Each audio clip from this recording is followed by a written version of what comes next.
میں اس نتیجے پہ پہنچا ہوں کہ جو ٹائم انسان بچاتا ہے نا آرام کے لیے،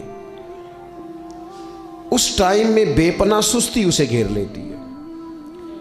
ہم چھوٹے ہوتے تھے بچپن میں، اسکول سے ایک چھٹی کرتے تھے، پھر دوسری کرنے کو بھی دل کرتا تھا، دوسری کرتے تھے، پھر تیسری کرنے کو بھی دل کرتا تھا۔ گاڑی اسی کا نام ہے جو چلتی رہے، ڈیوٹی اسی کا نام ہے جو ہمیشہ کی جائے۔ زندگی میں مسلسل جد و جہد کریں گے، مسلسل کام کریں گے، اس کا نتیجہ یہ نکلے گا کہ آپ محسوس کریں گے کہ آپ کا وجود جو ہے وہ بڑی صلاحیتوں والا ہے، وہ بیکار نہیں ہے، مسلسل کام۔ آپ انبیاء کرام علیہ السلام کی زندگی دیکھیں، صحابہ کی زندگیاں دیکھیں، اہل بیت کی دیکھیں، اولیاء اللہ کی دیکھیں، بزرگان دین کی دیکھیں، آپ دیکھیں کہ انہوں نے کام کتنا کتنا بڑا کیا ہے۔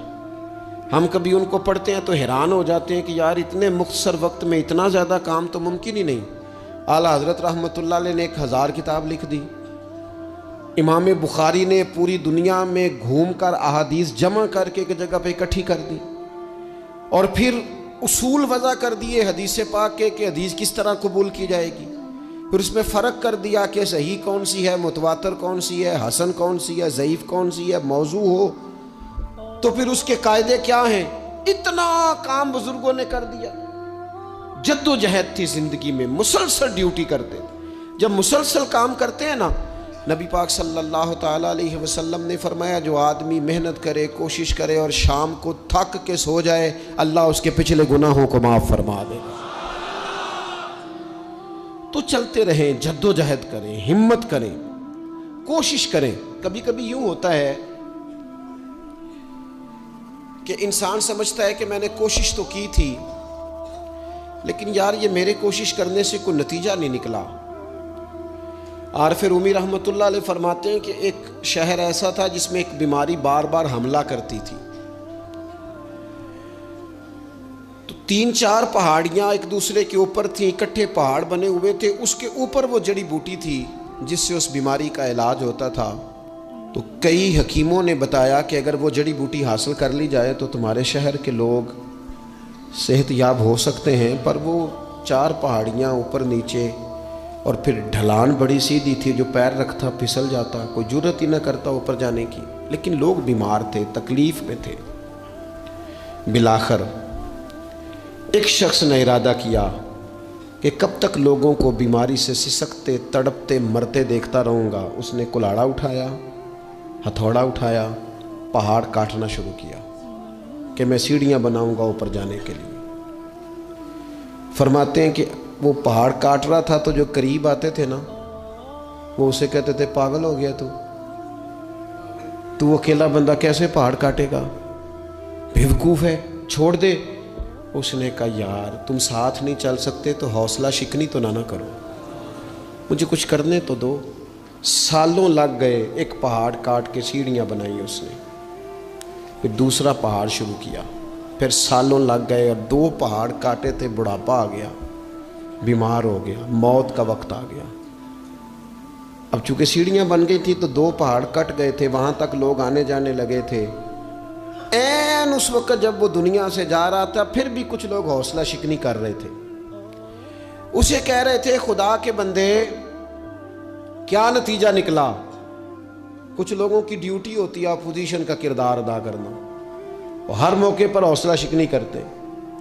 اب اس پر آخری وقت آ گیا ہے، باوجود اس کے کچھ لوگوں نے جا کے کہا کیا نتیجہ نکلا جی، تیرے اوپر موت کا وقت آ گیا ہے، تو اوپر تک تو جا نہیں سکا، فائدہ کیا ہوا؟ وہ کہنے لگا بیوقوفو تمہیں پتہ ہی نہیں میں کامیاب ہو کے جا رہا ہوں۔ انہوں نے کہا کس طرح؟ کہنے لگا میں نے آدھا سفر آسان کر دیا ہے، اب جو میرے بعد آئے گا نا اسے صفر سے نہیں شروع کرنا پڑے گا، میں نے آدھا سفر اس کے لیے آسان کر دیا۔ وہ تیسرے پہاڑ سے شروع کرے گا، 2 کاٹے گا تو جڑی بوٹی تک پہنچ جائے گا، لوگوں کو شفا ہونے لگے گی اللہ کے فضل سے۔ ہم پتہ کیا کرتے ہیں، بالخصوص میرے وطن کا رواج یہ ہے کہ لوگ آدھا سفر بھی آسان کرنے کو تیار نہیں، وہ کہتے نہیں سارا ہی فلانا کرے گا۔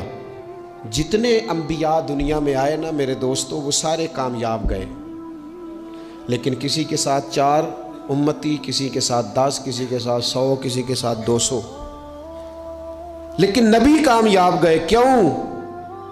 کہ اللہ تعالیٰ نے جو ان کے ذمے ڈیوٹی لگائی تھی وہ ڈیوٹی انہوں نے پوری ذمہ داری سے سر انجام دی ہے۔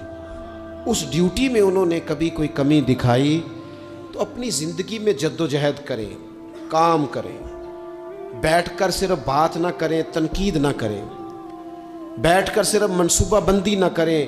اور میرے ملک میں بالخصوص یہ کام ہوتا ہے، تبصرے کرو، چینل کھولو، تنقید کرو، اندر کی خبر لے کے آؤ، کوئی کہانی سناؤ، کوئی نئی سٹوری بناؤ، لیکن کام نہ کرو۔ بڑی خوبصورت بات کی شاعر نے، اس نے کہا شکوہ ظلمت شب سے تو کہیں بہتر تھا، اپنے حصے کی کوئی شمع جلاتے جاتے۔ لوگ تعلیم نہیں حاصل کر رہے تو بھئی آپ ایک بچے کا خرچ اٹھا لیں، کسی غریب کا آپ اسے پڑھا دیں، ایک بندہ تو آپ کی وجہ سے تعلیم یافتہ ہو جائے۔